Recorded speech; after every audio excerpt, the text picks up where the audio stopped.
नमस्कार, मी नसरीन अन्सारी।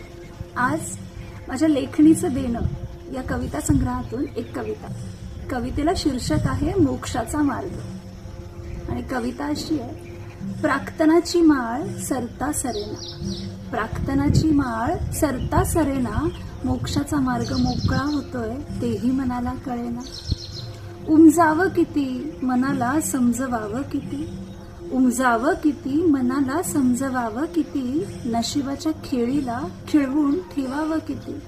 कधी कधी काहीच कळेना, मोक्षाचा मार्ग मोकळा होतोय तेही मनाला कळेना। प्रारब्ध खरं की खोटं, प्रारब्ध खरं की खोटं, मनातला गुंता काही सुटेना।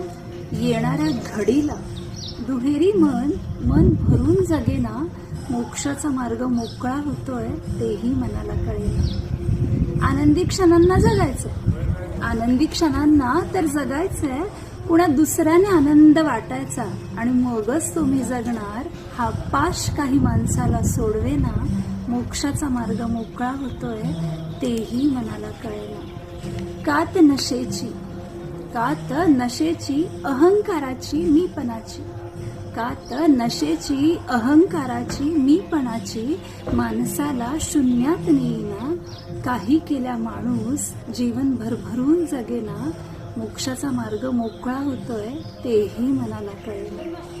नव्या देहरूपी वस्त्राच्या ओढीनेच, नव्या देहरूपी वस्त्राच्या ओढीनेच या आत्म्याला विलीन करायचंय, हा विचार मोक्ष जाणून घेईना, मोक्षाचा मार्ग मोकळा होतोय तेही मनाला कळेना, मोक्षाचा मार्ग मोकळा होतोय तेही मनाला कळेना।